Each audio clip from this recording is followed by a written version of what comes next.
Olá, está no ar mais um programa Nossa Entidade. Hoje você vai conhecer o trabalho realizado pela Fundação Edmilson José Gomes de Moraes, que leva o nome do atleta pentacampeão mundial pela Seleção Brasileira de Futebol em 2002 e que atende crianças e jovens, oferecendo atividades esportivas e também culturais. Para falar mais sobre este serviço, temos no estúdio a Cimeia Moraes, que é a diretora-geral da Fundação, o Márcio Luiz, coordenador do Polo de Sumaré, e também o William Silva dos Santos, que é o gestor de projetos da Fundação. Muito obrigada pela presença de todos vocês aqui na TV Alesp. Eu queria começar com a Cimeia, como é diretora-geral, contando um pouquinho sobre a fundação da Fundação. Como é que ela foi criada, pensada, a partir do quê? Primeiramente, obrigado pelo convite de estar aqui participando de um programa tão especial como esse, onde a gente pode mostrar um pouquinho do nosso trabalho, que a gente sabe a importância que ele tem para a sociedade. E falando desse trabalho, eu quero começar falando como tudo, né? Iniciou. A Fundação Edmilson, ela nasceu logo depois que o Edmilson foi campeão do mundo em 2002. Quando ele voltou, ele virou para mim e falou: puxa, se eu preciso fazer alguma coisa para devolver algo para a sociedade, tudo de tão bom que está acontecendo na minha vida, eu gostaria de fazer algo. E aí a gente começou a conversar sobre essa importância de devolver algo para a comunidade, né? Da onde ele saiu. A fundação, ela está em Taquaritinga, porque é a cidade onde ele nasceu, e ela está na entrada do bairro onde ele cresceu. Inclusive, ela foi construída no terreno onde ele jogou as primeiras peladas de futebol. E aí a gente começou a conversar sobre isso e surgiu esse desejo de fazer um trabalho através do esporte.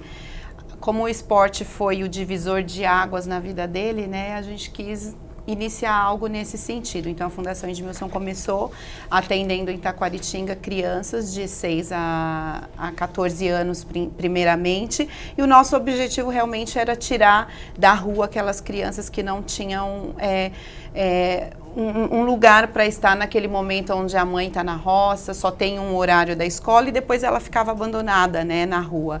E o nosso objetivo então foi ali tirar essas crianças da rua e dar uma oportunidade para eles de sonhar, de ter uma perspectiva de vida, um futuro um pouquinho que tenha uma luz, né, no final do túnel. E é por isso que a Fundação Edmilson nasceu. E aí nós abordamos amigos no sentido, poxa, é um projeto social, a gente tem esse desejo, vamos fazer um jantar, vamos contar para todo mundo o que a gente quer fazer, e eu tenho certeza que os amigos vão apoiar e a gente vai construir. Mas, na verdade, não foi bem assim. A gente contou o sonho, mas o sonho era nosso, né? Então, nós decidimos de investimento próprio construir, né, dar o pontapé inicial, construímos a fundação e começamos a contratar a equipe e queríamos realmente transformar a vida das pessoas através desse projeto. E hoje ele já leva 13 anos, nós já estamos aí na fase da adolescência e super satisfeitos, porque nós temos enxergado que a Fundação tem realmente transformado vidas através do esporte, através da cultura, através de um bom ensinamento, através de uma pedagoga, de uma psicóloga, de uma assistente social. E agora, nessa fase que nós temos, a gente está aumentando o nosso atendimento através de parcerias e levando a Fundação Edmilson para mais locais. Que é por isso que o Márcio está aqui, o William, e a gente quer realmente transformar e deixar um legado através da nossa metodologia. Pelo pouco que você falou agora nesse comecinho de programa, já dá para sentir que é um projeto de muito amor, né? Tem muito significado. A cidade natal, o bairro, o lugar onde ele jogou as primeiras bolas ali, né? Muito bacana isso. Eu queria agora que o Márcio contasse um pouquinho do trabalho que ele faz já em Sumaré, né? Já é uma outra unidade desse sonho, já é um braço do sonho, né? É um braço do sonho. O Márcio já tem ali, já funcionava uma unidade ali que é o Projeto Vulcão, que também tem algumas oficinas que complementam a nossa. E aí nós nos conhecemos, surgiu esse comprometimento, né, de parceria, de um estar colaborando com o outro. E aí a Fundação se instalou ali junto com o Projeto Vulcão e hoje nós somos uma entidade só que tem transformado vidas, e eu gostaria que ele falasse também. Por favor. É um prazer estar aqui com vocês. O Projeto Vulcão existe há 7 anos. A gente teve muita dificuldade na questão de documentação. Setor técnico, que é o setor do William, que que nos ajudou muito. A gente começou com uma bola de futebol de salão, numa comunidade onde a violência imperava muito, e eu cresci nessa comunidade. Aos meus 17 anos eu perdi minha mãe e depois de um mês eu perdi meu pai. E eu comecei a ter um contato com as drogas.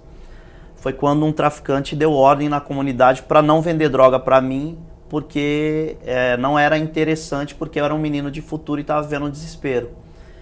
E depois de um tempo eu percebi que aquela pessoa ela tinha um coração diferenciado, mas o que ela não teve foi oportunidade. E dentro disso começou a nascer no meu coração a vontade de colocar vidas e sonhos em erupção. Foi quando a gente iniciou locando uma quadra. Por isso o vulcão. Por isso o vulcão. E aí a gente locou uma quadra e aí começou a lotar de criançada, porque o bairro não tinha nada a priori. Aí a gente começou a executar o trabalho. Aí tinha os parceiros e totalmente voluntariado. Aí começamos com a dança de rua, depois conseguimos o jiu-jitsu, depois a gente colocou computação e a gente foi aumentando. E aí agora a gente está instalado num lugar que era uma Cracolândia, que a gente pegou na raça. E aí eu comecei a atormentar o Edmilson, porque eu tinha 3 referências de fundação, né, de projetos sociais. Casa do Zezinho, da Tia Dag, Instituto Neymar e a Fundação Edmilson. E comecei a pesquisar. E aí comecei a mandar mensagem para ele, porque o Edmilson curtiu uma foto nossa. Aí eu comecei a mandar direct para ele. Falei, ó, tem um projeto, vem visitar. E ele, até um dia que ele respondeu. E aí falou, Márcio, eu não vou prometer em te ajudar, mas eu quero ir conhecer e tal. E aí não vinha, e eu ficava, Edmilson, pô, vem aqui, a gente tá precisando de ajuda e tal. E de fato a nossa ajuda era organizar, porque a gente começou de cima para baixo. Porque é uma burocracia muito forte, tem que entender. E a minha ideia, e a minha parte não, é ir pra rua, pegar a meninada e começar. E aí foi quando o Edmilson veio conhecer o projeto, e aí nós firmamos uma aliança, né, que para mim foi algo muito importante. Eu agradeço muito a Deus, a CIMEA, Edmilson e toda a equipe. E graças a Deus hoje a gente já está aí caminhando para o nosso primeiro incentivado aí para 2019 a gente fazer um trabalho com mais excelência. O que é fazer um trabalho com mais excelência?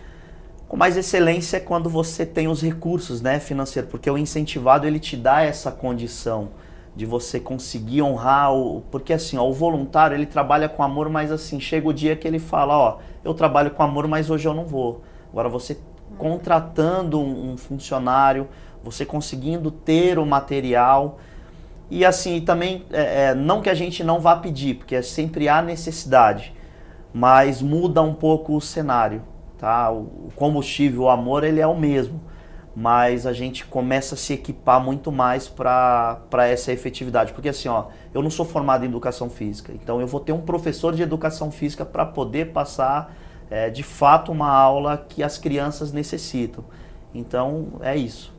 É que é difícil poder contar, né? O voluntariado, as pessoas, elas têm disponibilidade, tem muita gente que ama, quer fazer, mas também tem limitação, né? As pessoas precisam ter o seu recurso, né? É difícil você conseguir trazer uma pessoa que não precise do seu retorno financeiro para dedicar 100% para o projeto social. Então, eu acho que o voluntariado, ele é um complemento para o projeto social, para o terceiro setor. Eu acho que o voluntariado é um complemento, mas você precisa ter essa estrutura. Reforço, assim, um né? reforço. Tem que ter esse orçamento para poder investir em equipe, para poder realmente entregar um trabalho de qualidade, porque nós somos uma empresa do terceiro setor, então a empresa do segundo setor, ela entrega o produto, né? Sempre tem um produto final para entregar, e o nosso produto é entregar um bom cidadão, uma pessoa que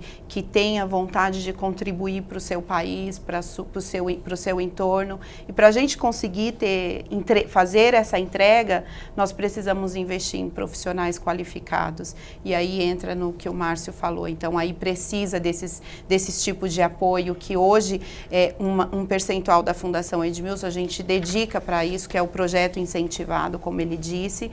Por isso que nós temos aqui o William, que é o nosso técnico técnico, ele que faz toda essa parte de escrever o projeto, e nós como equipe vamos nas empresas captar esse projeto, contamos com colaboradores de captação também, e esse é um setor muito importante dentro da Fundação Edmilson, que a gente tem trabalhado muito e queremos encontrar essas empresas também que queiram aportar dentro dos nossos projetos. Queria que o William, então, trouxesse um pouquinho do trabalho dele dentro da Fundação. Sim, agradeço, obrigado pelo convite também, né? Agradeço também as palavras da Cimeia e do Márcio. A minha área é uma área extremamente técnica mesmo, né? Então, eu fui aluno de projeto social, né? E tenho uma experiência também na formação e aprendi muito na construção de projetos sociais, organizações do terceiro setor, e me apaixonei pela área burocrática disso tudo, né? Porque assim, nós temos a parte de produção, que é a parte mais gostosa, que é estar com as crianças, né? De realizar o trabalho. E eu sou do backstage, né? Eu sou ali a parte mais burocrata do sistema. Então, o meu trabalho é justamente elaborar projetos, elaborar metodologias, e são essas metodologias e esses projetos inscritos que dão a base para que os professores, os profissionais atuem no contato direto com as crianças e adolescentes que são atendidos pelos projetos, né? Então, no caso da Fundação Edmilson, eu tenho o papel não só de cuidar dos processos metodológicos, mas também dos projetos incentivados. São aquelas legislações que hoje o Estado ele renuncia, né, tanto a União quanto o Estado, ele renuncia parte do imposto de renda ou do ICMS devido para apoiar, né, projetos da área de esportes e cultura. Então, isso tudo ele leva... você tem que ter um conhecimento técnico tanto de legislação e também da construção e elaboração disso tudo, né, para que possa ser aprovado, porque ele é muito rigoroso o processo de seleção e aprovação desses projetos, para que depois ele possa ser captado. Né? Você falou que eles têm a parte legal e, de repente, subentende-se que essa burocracia toda seja a parte chata, né? Sim. Mas é preciso saber ter conhecimento e, principalmente, estar sempre se atualizando, não é isso? Está sempre estudando, está sempre por dentro, né, de todas as mudanças, enfim. Sempre, sempre. Assim, o estudo, ele é sempre, né? Porque, justamente, essa parte é a parte que não aparece dentro dos projetos, né? Ela é a parte que dá sustentação, todo o ponto de vista legal. Então, toda, né, a área de recursos humanos, a área de planejamento. Nós estivemos hoje em reunião já fazendo planejamento para 2019. Então, tudo aquilo que é realizado, executado no ano subsequente, ele é planejado um ano antes, quais são os custos, quais são as necessidades reais, o que se projeta para o futuro, né? Você faz uma projeção de futuro, porque isso é importante. O terceiro setor, ele precisa, hoje com o novo marco regulatório do terceiro setor, ele obriga as organizações a se profissionalizar. Não há mais espaço para aquela organização que era assistencialista, em que sai com uma canequinha e fica pedindo, né, apoio das pessoas, né? Hoje a organização ela tem que ter sim uma equipe técnica bem estruturada, ela tem que ter uma equipe administrativa muito sólida, consolidada e que conheça também os processos, porque às vezes as pessoas falam assim, mas tem ONG, né, chamam de ONG, e é fácil tirar dinheiro do governo. Não é, tá? Não é fácil você aprovar um projeto e você receber recursos do Estado. Mais difícil ainda dos recursos públicos é você ter que administrar, né, os recursos públicos e prestar contas daquilo que você realizou. Então isso é muito sério, né? Parece que não, mas é uma seriedade muito grande. E isso, essa credibilidade que a Fundação tem de 13 anos, né, justamente vem disso, dessa preocupação dos instituidores, da Cimeia e Edmilson, em ter uma equipe técnica de qualidade, competente e que realmente é preocupado com todos esses processos administrativos, legais, né, jurídicos, contábeis. Então isso é uma preocupação extremamente grande da Fundação. Por quê? Porque na verdade você tem o nome de um pentacampeão mundial, você tem empresas e parceiros que confiam no trabalho e que investem nesse trabalho, seja um aporte mínimo que seja, mas com certeza a instituição ela não pode deixar de fazer o melhor para que também possa valorizar essas pessoas que confiam no trabalho da Fundação. E como a Cimeia disse, é uma empresa que tem que entregar o melhor, né? Nesse caso, cidadãos melhores, né? Eu queria que a gente mostrasse para o telespectador um vídeo de vocês que mostram um pouquinho do trabalho da Fundação. Meu nome é Edmilson José Gomes de Moraes, nasci em Taquaritinga, no interior de São Paulo, e um dia eu tive um sonho.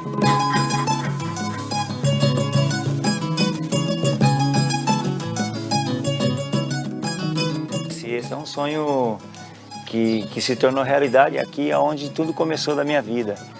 Aí quando eu tinha 10 anos, eu vim aqui jogar bola, até 11 anos, 12 anos. Aí eu deitava no campo, perguntava comigo mesmo o que eu ia ser na minha vida. Se não é aí, não vou fazer, porque aí tinha uma identidade. Começou quando, em 2002, a gente foi campeão do mundo, eu voltei para a cidade e eu queria fazer algum trabalho social. E a fundação não é uma escola de futebol, a fundação é inclusão social. Então, antes de você ser um atleta de futebol, você tem que ser um homem. Antes de você ser um advogado, uma jornalista, você tem que ser uma mulher. Vila São Sebastião é um bairro tido como carente, até mesmo um bairro muito violento, com tráfico de drogas, com marginalidade. Crianças que passam necessidades de alimento, crianças que muitas vezes não moram com os pais, muitas crianças têm ou o pai ou a mãe que estão presos. Nós tentamos buscar realmente aqueles que vivem em risco. Eles vêm à fundação com autoestima muito baixa, eles não acreditam no seu potencial, não acreditam na sua beleza, eles se acham feios, se acham menosprezados. Uma delas nós fizemos o dia do hot dog e uma das crianças comeu e guardou outro. E aí um dos nossos educadores chegou nele e falou: você não vai comer o seu lanchinho? Ele: não, tia, eu não vou comer porque eu sei que minha mãe não tem nada em casa para comer. E eu prefiro levar isso para minha mãe. Meu filho sempre precisa de alguma coisa. E nós não temos condições, sabe? Não é fácil. Eu sei que nós vamos ter a nossa casa, nós vamos ser felizes, né?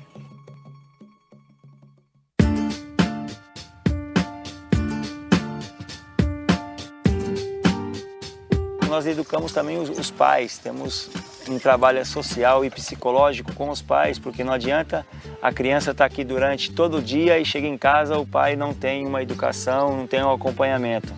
É difícil porque para educar custa 1 e para corrigir custa 4. Eu não tenho, assim, escolha, né? Eles que escolham, não? Eu queria o melhor para eles. Lá eu sinto como se fosse uma família para mim, a fundação. Faz parte da minha família. Visitar uma família e a mãe olhar para você e falar: olha, eu te agradeço porque se não fosse a fundação, talvez eu não teria hoje essa família estruturada. Se eu não tivesse a fundação, se eu não tivesse a oportunidade de levar meus filhos na fundação, talvez eles estivessem já envolvidos no mundo das drogas, no mundo do roubo. No judô, aprendi a lutar defesa pessoal, tipo, uou!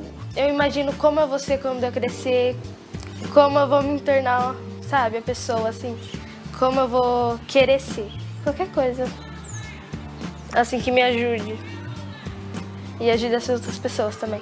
Fundação Edmilson é meu castelo, eu me tornei uma princesa. Me sinto livre. Como se nada pudesse me segurar para dançar, só se a música parar. Ahechu que tu gawa na lateru, que darelo que anai nebutu a. E não há nada como é para poder lhe explicar como é grande meu amor por você.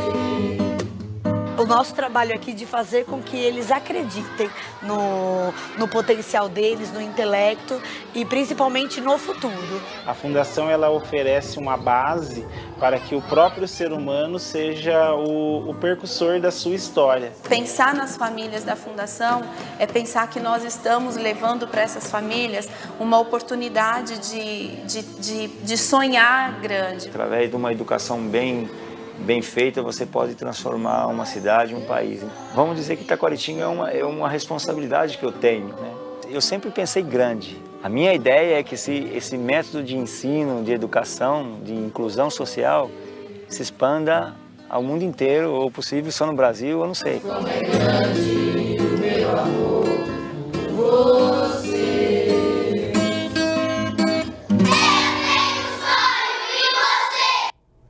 O final, eles disseram, eu tenho um sonho, e você? É. Bom, eles são frutos de um sonho, né, Siméia? Queria que você me contasse um pouquinho, na gravação, né, no filme, o Edmilson tá lá, tá junto com a molecada, tá conversando. Como é que vocês veem isso, assim? Ele vai, porque para criança isso é muito importante, né, esse reconhecimento. Olha, ele chegou lá, eu também posso, de repente, mexe com a autoestima, né? Com certeza. O Edmilson sempre fala, e eu também, é o que eu gosto, é estar em campo, né? Estar ali com a criançada, sentar com eles. Sempre que ele vai, e às vezes eu coloco várias reuniões, né? Porque a gente tem uma agenda de frequência na fundação, mas aí precisamos, aquela parte chata, né, que o William falou, a gente precisa se reunir, conversar, e eu encho a agenda, ele, não, pelo amor de Deus, deixa a minha agenda livre, eu quero ir para o campo, eu quero jogar bola com a molecada, eu quero conversar com eles, e é notório, assim, o impacto que ele causa na vida dessa molecada, porque eles realmente enxergam ele como referência, né? Então, o Edmilson, ele saiu dali, ele saiu daquela comunidade, ele era também um catador de laranja, porque ele começou aí na roça com o pai dele, e ele teve uma oportunidade, junto com o esforço dele, chegou e conquistou o que conquistou. Então, quando ele transmite isso para a criançada, de verdade, a gente enxerga o retorno que eles trazem. O primeiro ano da fundação, nós fizemos um levantamento, uma pesquisa, o que você queria ser, né? Uma das perguntas que tínhamos para as crianças era essa, o que você gostaria de ser? A maioria delas colocaram que queria ser jogador de futebol, porque a referência deles era que o jogador de futebol é onde conseguia ter o êxito na vida. E a segunda opção era traficante. Então, foram as duas profissões, né, que entraram aí mais na votadas, frente. Mais votada. Ou era um ou era o outro. O restante era irrelevante, né? E depois, com o passar dos anos, hoje, quando a gente repete essas avaliações, aparece lá pedagogo, professor, assistente social, psicólogo. Então, tudo aquilo que eles enxergam como referência começou a surgir, porque eles veem que não é só aquilo que consegue o teu êxito, né? Então, a gente usa muito o Edmilson, né, como essa ferramenta de motivação para a criançada, porque realmente causa essa diferença para eles. Nós fazemos, por exemplo, o aluno nota 10, né? A gente sempre leva e dá uma premiação para aquele aluno, não que ele foi nota 10 só porque ele teve boas notas, ele precisa ter boas notas para ser aluno nota 10. Não, porque a gente sabe que cada pessoa tem a sua limitação. A gente avalia o comportamento, o interesse, tem uma avaliação geral com essas crianças para poder dar essa premiação. E há 2 anos nós levamos essas 10 crianças, né, o top 10 para São Paulo. A gente conversou internamente e surgiu essa vontade de levar eles para passarem um final de semana em São Paulo e na nossa casa, na casa do Edmilson, né, para ter aquele contato com ele, aquela experiência. A princípio eu fiquei um pouco com medo, que eu falei, poxa, mas de repente você vai tirar aquela criança daquele mundo dela e levar para um mundo muito diferente da realidade? Será que isso não vai causar um trauma? Por que ele consegue? Uma revolta, porque eu tenho talvez. Uma revolta. Então, antes de tomar essa decisão, a gente conversou nesse sentido. Será? Nos reunimos com a psicóloga. Ela, não, eu acho que dá. A gente faz um trabalho de preparação para eles irem. E foi feito esse trabalho, as crianças foram. E foi, assim, uma experiência fantástica. Porque, realmente, eles voltaram motivados, não com aquela revolta. Obviamente que entra naquilo. Graças a Deus, a gente se prepara para ter uma equipe boa.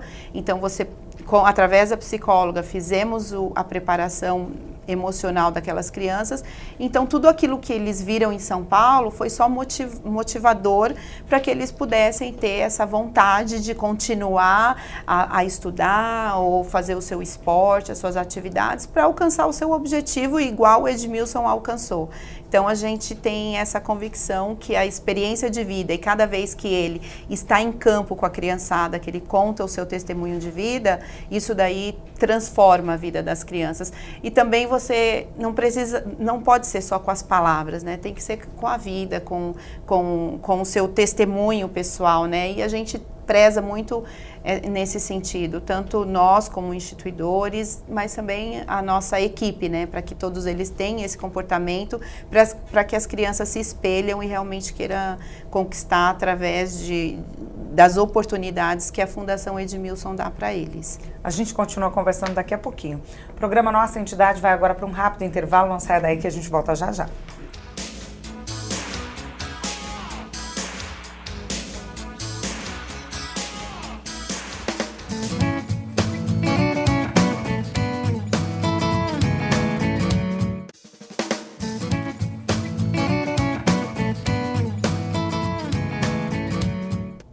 Estamos de volta com o programa Nossa Entidade, que hoje traz o trabalho oferecido gratuitamente a crianças e jovens pela Fundação Edmilson José Gomes de Moraes, que leva o nome do atleta pentacampeão mundial pela Seleção Brasileira de Futebol em 2002. No estúdio, Cimeia Moraes, que é diretora-geral da Fundação, Márcio Luiz, coordenador do Polo de Sumaré, e também o William Silva dos Santos, que é o gestor de projetos da Fundação. No bloco anterior, a Cimeia estava falando um pouquinho da referência, né, do Edmilson para essas crianças, né, para eles acreditarem no futuro, na transformação, enfim.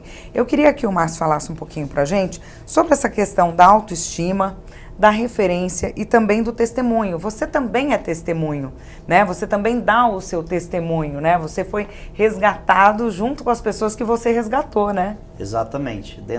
Um dia me perguntaram se eu me considerava uma referência para a comunidade. Eu fiquei assim, eu costumo dizer assim, que a minha grande referência é Cristo. Longe da questão religiosa, mas assim, eu vejo ele como uma grande referência. O Edmilson também é uma referência para mim, porque foi um cara que saiu de dentro de uma comunidade e venceu. Então hoje, para nós, é necessário a gente ser essa referência, porque a gente vive no mundo atual, o pai e a mãe ficam muito ausentes.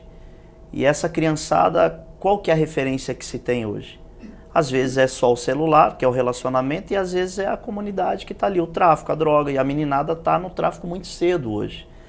Então, é necessário a gente ser essa referência.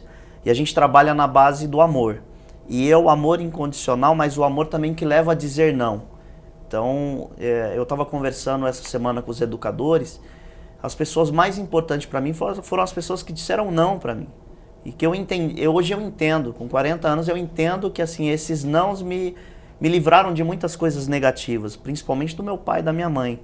Que hoje eu entendo e digo para os meninos, olha, eu estou dizendo não, e a gente trabalha muito com disciplina. Estou dizendo não para vocês vão ficar com raiva. Mas quando vocês tiverem uma certa idade, vocês vão entender que isso é muito importante. Então essa referência, a falta de abraço, a falta de relacionamento, é a necessidade maior que eles chegam. Então, para tu ter ideia, tem um menino que toda vez que chega um educador, ele simula uma dor, alguma coisa para que ele tenha o toque, para que ele receba o abraço. E eu já falo para o educador, aquele aluno ali, ele vai cair, ele vai virar a bola do zóio, mas fica tranquilo que é para você dar um abraço. E é o que acontece. Então falta muito essa parte afetiva, muito assim. William, eu queria que você falasse um pouquinho, como gestor de projetos, onde está a Fundação? Ela não está só em Taquaritinga e Sumaré, né? Queria que você contasse isso para a gente. E como administrar, fazer projetos, gerir tudo isso em tantos lugares distintos. Sim, bom, isso ele parte da metodologia, né? Bem fundamentada. Isso que o Márcio está falando é muito interessante. Tá? Então, a metodologia da Fundação, ela contempla isso, né? Ele parece um trabalho solto, mas não é. Então, eu vou dar um exemplo. Então, a criança que entra com 5 anos de idade, tá? Todo professor ou educador ela tem que sair com uma certa habilidade. Se ela entra com 6 e sai com 10, ela tem que entrar com 6 com aquelas habilidades e ela vai sair com 10 com outras habilidades. Então isso é um processo construtivo. E aí, essa questão de valorizar a resiliência da criança, ela é importante, né? Então isso vem dos estudos até da psicologia, né? A resiliência. Só para dar um exemplo mesmo, para poder fechar essa questão que o Márcio indicou, assim, por exemplo, na época do Holocausto, né, os judeus sofreram muita violência, né? Quantos judeus vocês têm experiência que eles reproduziram a própria violência que eles receberam? Nenhum, né? Por quê? Porque justamente a criança, a adolescente, ela tem isso dentro de si. Então, quando você constrói uma metodologia em que ela valoriza os fatores de proteção. Então, quem são os fatores de proteção? O Edmilson, os educadores, né? Aquelas referências que estão atuando na fundação, inclusive os próprios, a equipe técnica, mesmo, por exemplo, a funcionária da cozinha, mesmo a atendente, todos eles são educadores, né? Então, a metodologia, ela contempla isso. E isso ele é replicado em todos os outros polos, né? Porque o processo educativo ele ocorre tanto na sede quanto nesses polos. Então, nós temos dois tipos de processo metodológico. O processo pedagógico, que existe um documento com mais de 30 páginas, que justamente determina quais são as áreas de atuação de cada professor, e o professor vai aplicar sua didática, levando como referência e olhando para aquela criança com um olhar aberto, franco e também de uma forma afetiva. Não é apenas você chegar lá e aplicar uma aula de futebol, uma aula de basquete ou uma aula de voleibol. Então, primeiro é o contato humano e humanizado. Então, primeiro é esse carinho, essa afetividade que você precisa transpor, e todas as atividades, elas são ferramentas para que o professor consiga desenvolver o processo afetivo. Então, quando a criança ela tem afetividade, né, ela consegue se interligar afetivamente tanto aquilo que ela gosta, que é a ferramenta esporte ou cultura, e no papel do professor conseguir servir como um fator de proteção para aquela criança, ser um modelo para ela, o resultado ele é muito maior.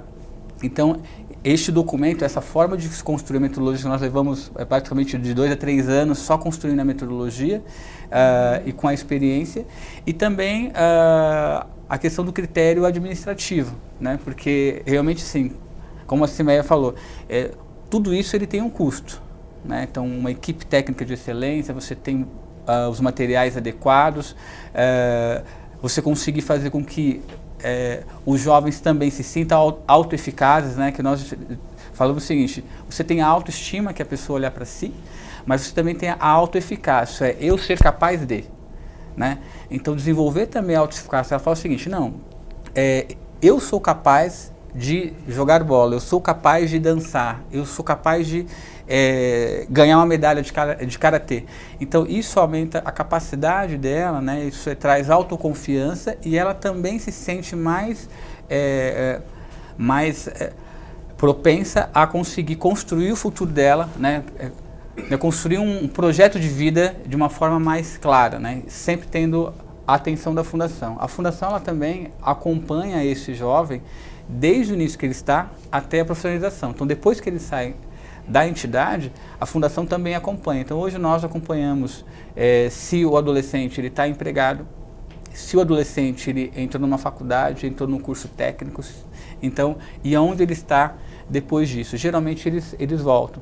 Então, realmente, assim, atrás desses educadores, né, e desses profissionais que são diretamente envolvidos com a ação pedagógica, né, existe toda uma construção de planejamento administrativo e pedagógico que dá sustentabilidade com relação a isso em todos os outros núcleos, tanto na sede. São quantos núcleos? E onde eles estão? Tem até fora do Brasil, né? Temos. Bom, nós estamos em Taquaritinga, né, que é a sede. Depois nós fomos para Sumaré. Agora a gente também tem na Zona Sul de São Paulo, na Vila Rubi. Nós temos Carapicuíba, que é um projeto bem legal, porque está dentro de um shopping Carapicuíba, que está no entorno de uma comunidade enorme, e a gente está com um polo ali. E um dos nossos também agora desafio do momento, que é o Sertão, que é em Piauí. Nós conhecemos o ano passado e nos apaixonamos por lá e pela necessidade. Então, a gente, em 2019, vamos entrar com mais força em Piauí. E no exterior a gente tem polo, porém nós utilizamos os polos do exterior, mas como uma força de captação de recursos. A gente não consegue sobreviver apenas com os recursos aqui do Brasil. Então, graças à oportunidade que nós temos de estar fora também, a gente tem hoje a fundação constituída no Japão e na Espanha, e também nos Estados Unidos. Mas aí a gente utiliza para mostrar o nosso trabalho e trazer mais parceiros para que a gente possa conseguir ter essas ampliações que nós estamos alcançando. Então, como é que a Fundação sobrevive, né? Tem convênios com o poder público, tem parceiros de empresas jurídicas, como é que funciona? Nós sobrevivemos de doações, né? Seja de governo, nós temos os projetos incentivados, nós temos as parcerias com a prefeitura em si. Porém, quanto por cento do nosso orçamento? Uns 40%, né? 40% do orçamento vem dessas fontes e os outros 60% são de patrocínios através das empresas privadas e também doadores pessoas físicas. Então, a gente faz eventos, nós temos através de eventos, temos também os nossos sócios semeadores, que são as pessoas físicas que abraçam, né, esse projeto. A gente tem muito compromisso, porque a maioria dos nossos doadores são pessoas que conhecem o Edmilson, conhecem a mim, conhecem o projeto e a seriedade dele. Então, por isso que a gente tem um olhar muito forte nessa questão de prestação de contas. E a gente, essa questão de investir em equipe especializada nisso, é exatamente para dar essa transparência para o nosso patrocinador, para o nosso parceiro. Então, a Fundação Edmilson tem alcançado esse crescimento por conta da sua transparência. Eu queria que a gente falasse um pouquinho também, como o William trouxe, a criança entrou com 5 anos. Com quantos anos essa criança e esse adolescente pode entrar, né, na fundação? Se existe um processo seletivo, acredito que na cidade todo mundo, as crianças querem, mas assim, como é que funciona? Quantos são inseridos por ano, né? Quantos já passaram, né, por lá? Para 2019, nós vamos atender 1.100 crianças. Dividido nos polos, tá? A criança, ela entra com 5 anos e ela pode ficar até os 17 dentro do programa. A partir daí, é aquilo que o William disse, nós encaminhamos para a universidade. A Fundação se preocupa em buscar parceria com universidades para dar oportunidade para o jovem ou um curso profissionalizante.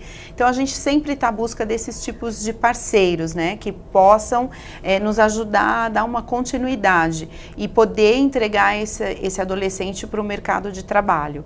Então, a gente tem dos 5 aos 17, porém, no pós, a gente dá esse tipo de assistência que foi citado através do William. E dos 5 aos 17, essas crianças, esses adolescentes passam por atividades culturais e também esportivas, né? Sim. Quais são elas? E assim, as atividades são oferecidas no contraturno escolar, né? Sim. Mas o aluno, o adolescente ali, ele pode escolher 2, por exemplo? Quantas atividades? Depende. No polo, vamos falar do polo Taquaritinga, que é o contraturno, né? A criança... Tínhamos muita procura, né? Temos ainda por conta do futebol, porque acham que ali é o futebol, que o Edmilson vai levar aquela criança, né, para o futebol profissional. Mas tanto é que o nosso esporte hoje, né, 2018, o nosso esporte que mais destacou foi o karatê. O karatê, nós temos uma medalhista que ela foi agora para a Bélgica, participou de um campeonato, trouxe uma medalha. Então, assim, o êxito desse ano foi o karatê e não o futebol. Então, a gente tem muita procura de crianças que não se enquadra dentro dos requisitos para acessar a Fundação Edmilson por esse motivo. Então, a criança vem, ela faz uma ficha, nós fazemos visita no lar para ver se todas aquelas informações estão corretas, porque a gente busca e a gente quer atingir os mais necessitados mesmo, os que estão vivendo em risco social. Então, são essas as crianças que conseguem entrar dentro da Fundação Edmilson. Tem diversas atividades, elas vão passando por todas as atividades. No polo de Taquaritinga é assim que funciona. Ela tem que passar por todas as oficinas. Porém, já em Sumaré, a criança ela pode optar. Na Vila Rubi também ela ainda está, porque ela está ainda passando como oficinas. Então, ela vai escolher a oficina que ela quer participar. Então, tudo depende também do recurso que a gente tem de poder manter o educador aquela carga horária necessária. Mas quando a criança opta também pela oficina, a gente consegue um resultado melhor naquele sentido, porque ela está de fato fazendo só as oficinas que ela gosta. Então a gente também, na nossa metodologia, a gente estava até conversando hoje de manhã quanto a essa questão, né? Se realmente vale a pena que a criança passe por todas as oficinas, se ela não tem interesse pela oficina X, por exemplo. Então é uma questão que a gente está em processo também de estudo para ver se a gente mantém obrigatoriamente passando por todas ou, de fato, optando pelas que mais gostam. A família. Você falou já aqui várias vezes sobre as visitas, né, nos lares, a preferência, né, claro, para essas famílias que estão em situação de risco. Essas famílias também são acompanhadas pela Fundação de alguma forma? É feito algum trabalho, né, com elas? Sim, total, porque se você não trouxer a família contigo, você não vai conseguir o resultado que nós gostaríamos, né? Então, nós como fundação, como instituição, a gente traz a família, nós queremos que a família participe, tanto é que em Taquaritinga a gente tem uma dança noturna que é para os pais, então a gente tenta trazer eles de diversas formas, através de encontro com a psicóloga, a cada 15 dias ou uma vez por mês, dependendo da necessidade que as mães mesmo traz para dentro da fundação. Aí a gente vai abordando temas para estar conversando com eles e estar trazendo eles para dentro da fundação, porque se você tem ali o convívio com a família também, a coordenadora, o educador, se ele tem esse encontro com a família, ele consegue atingir a criança de uma forma mais assertiva, né? Então, e também, por outro lado, a gente solicita que a família mantenha algumas rotinas de comportamento com a criança para que ela possa, para que se fale a mesma língua, né? Então, se você traz a família para perto, o resultado é melhor. Até me perdoa, mas assim, até porque na comunidade não se tem muita opção. O que se tem é bar e igreja. Então, assim, a mulher, ela cresceu na escola praticando esporte, só que chegou um momento que ela engravidou. E aí o homem não, o homem ele tem a opção ainda de jogar bola na quadra, a mulher ela não tem. E aí o machismo cultural acaba deixando a mulher em casa sem fazer nada e isso vai bloqueando o sonho. Por isso é importante também o recurso, porque se a gente tem mais recursos, em Sumaré a gente tem o funcional, toda terça e quinta a mãe deixa o filho no jiu-jitsu e vai para a quadra fazer um treino funcional. Então, assim, o que a gente necessita? De um professor de educação física, a gente precisa de mais recursos, porque tem como executar, mas falta o apoio, o olhar, porque assim, aquela pessoa tem um sonho dentro dela que foi podado. Então, ela abriu mão de tudo pelo filho, então ela tá ali colocando, mas assim, se a gente não se comunicar, o trabalho não avança. A gente viu no vídeo, em um dos depoimentos, a mulher falando, eu queria fazer por ele, mas eu não posso, então a fundação está fazendo. E aqui a gente está indo mais além, né? Além da fundação estar fazendo pelo filho, também está fazendo por ela. Por que não, né? Ela também está ali, né? Existe essa demanda, né? Exato. Exato, porque assim, como a Cimeia falou, se a gente não tiver esse olhar e não se aproximar, o nosso trabalho é em vão. Porque a criança ela chega com uma linguagem dentro de casa e o pai e a mãe... então assim, a gente ainda é muito fatiado. E existem algumas aplicações culturais no Brasil que precisam ser mudadas. Uma delas o brasileiro não gosta de ler. E aí eu pergunto, quanto a gente já leu no WhatsApp e já leu no Facebook? Não daria para ler vários livros? É que na verdade não é aplicado, não é apresentado, né? Como a gente falou, incentivado. Então isso não é, porque não é colocar um livro lá de 500 páginas para ler. Então assim, a gente tem a forma de se trabalhar tecnicamente, mas falta recurso. Que nem eu tinha as empresas querendo apoiar, mas eu não tinha a parte documental. Então foi quando a fundação veio e agora a gente está tentando aplicar e levar. E muitas vezes também chegam projetos incentivados prontos, que isso é um perigo. Por quê? Porque a comunidade ela tem uma necessidade, a gente faz uma leitura dentro da comunidade. É violência doméstica, é droga, é crime, é alcoolismo.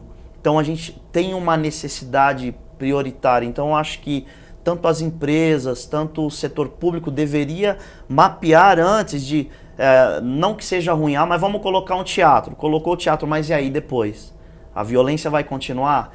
Então a gente precisa primeiro ter uma leitura Não dá para ter uma receita pronta, né? Que vai servir a todo mundo, né? Principalmente porque vocês trabalham com o ser humano, né? Exatamente. Falando dessa questão da família, né? De trazer, a gente tem um olhar assim, se preocupa tanto com eles, que agora, todo final de ano a gente faz a festa, mas a gente não faz a festa para as crianças apenas. Nós fazemos para a família. Então, sabe o que é você ver ali a família, a mãe que preparou o vestido, que ela não tinha de onde tirar o dinheiro, mas foi ali, buscou a melhor roupa. Então, a gente tem buscado a levar esse tipo de vivências e de momentos para eles. Então, a gente programa o evento do ano. Então, elas vão toda produzida, bonitinha, e se diverte, junta a família toda ali e fica marcado para ela durante o ano todo. Então, isso traz o retorno que a gente quer para eles. Porque o Natal dela, o Natal dela talvez não vai ser tão belo quanto o que a Fundação está oferecendo. O carro-chefe são atividades esportivas, culturais para crianças e adolescentes. Mas como a gente viu no vídeo, uma criança escondeu ali um hot dog para levar para a mãe porque não tinha comida. Essa mãe pegou as últimas economias para fazer um vestido. Não tem como separar, né? Não tem. Tem que caminhar junto, E a gente, como fundação, a gente quer proporcionar para eles aquilo que eles não têm, como o Márcio falou. Eles não vão ter, talvez, em casa essa festa, esse final de ano. Então, a fundação leva para eles se sentirem como família, né? Quando a mãe, o filho fala que a fundação é como se fosse a família, isso é o que nós queremos, né? E a fundação, ela quer deixar um legado que realmente transforma e como a família, porque a base da vida, a base da sociedade é a família. Infelizmente, hoje em dia se perde muito o valor da família, né? Infelizmente, hoje os casamentos não duram tanto, as famílias estão se destruindo e aí acaba realmente criando essa falta de estrutura na vida da criança, do adolescente e se perde mesmo. Então, a Fundação, ela quer implementar isso, o princípio da família, a importância da família. Então, a gente traz eles para perto como família e ter momentos de vivências assim que fica marcado para o ano todo. E aí, fazendo isso com eles agora em dezembro, a gente tem eles o ano todo conosco. Queria que o William falasse um pouquinho agora. O Márcio trouxe a questão do atendimento, né? As mães ali que fazem funcional, da dificuldade de esticar um pouco mais o braço, né? William, como que estica o braço? Esse é o momento para, de repente, você pedir ajuda aí para as empresas, né? Como é que faz essa receita render mais? Sim. Bom, nós temos vários projetos incentivados, hoje aprovados, tanto pelo Ministério do Esporte, quanto o Ministério da Cultura, Secretaria de Estado da Cultura e Secretaria de Estado do Esporte, né? Então, as empresas que têm o seu... que tem a sua estrutura administrativa com base no imposto de renda, ele pode apoiar, né, até 1% do imposto devido para projetos esportivos e até 3% para projetos culturais, tá? Isso com base no imposto de renda. E também as empresas que são tributadas do ICMS também podem apoiar os projetos incentivados da Fundação Edmilson, né? Então é só entrar em contato com a área técnica da As informações estão no site? Estão no site, isso, www.fundaçãoedmilson.org.br. Está na tela. Isso, e é só entrar em contato que nosso departamento comercial vai entrar em contato e qualquer dúvida, né, a gente está para poder dar o suporte, né? Porque assim, o processo ele é bem fácil, às vezes as pessoas têm medo em ajudar, falam assim, é imposto de renda, poxa vida, o leão vai me, né? E não, e pelo contrário, tá? Então isso nós ouvimos de um auditor da Receita Federal. As empresas e as pessoas que tendem a auxiliar, a fazer aportes e apoiar projetos nessa linha de projetos incentivados, geralmente são pessoas ou são empresas que o leão ele ele vê com bons olhos. Tá? Por quê? Porque na verdade, para você para você apoiar esse tipo de projeto, você precisa fazer o teu imposto de renda detalhado, tá? Então você não pode fazer ser através de lucro presumido, tá? Então você tem que fazer realmente através do lucro real. Então realmente você tem que detalhar isso, e as empresas que são socialmente responsáveis e que fazem esse tipo de tributação no lucro real, geralmente são as empresas que fazem apoio desse tipo de projeto. E vale muito a pena, porque realmente, sim, em vez de você... o que eu ouvi de uma empresa foi o seguinte, é a forma mais rápida do dinheiro que você dá para o Estado, você conseguir enxergar ele do ponto de vista real. Porque, na verdade, você paga os seus impostos, mas ele cai num bolo maior e que, na verdade, geralmente você não sente que isso está sendo transformado em bens públicos, né? E quem não tem essa doação financeira, mas quiser doar um pouquinho do tempo, é só procurar também através do site, né? Para dar esse reforço voluntário. Contato@fundaçãoedmilson.org.br é o nosso e-mail. Contato@fundaçãoedmilson.org.br. Manda ali os seus contatos, a gente vai entrar em contato e colocar no departamento que a pessoa se disponibilizar. E é bem-vinda na família, né? Com certeza, super bem-vinda. Muito obrigada pelas informações que vocês trouxeram. Parabéns pelo trabalho que vocês realizam, viu? Obrigada. O programa Nossa Entidade de hoje termina aqui. Lembrando que você pode rever este conteúdo no canal da TV Alesp no YouTube. Obrigada pela sua audiência. Tchau, tchau.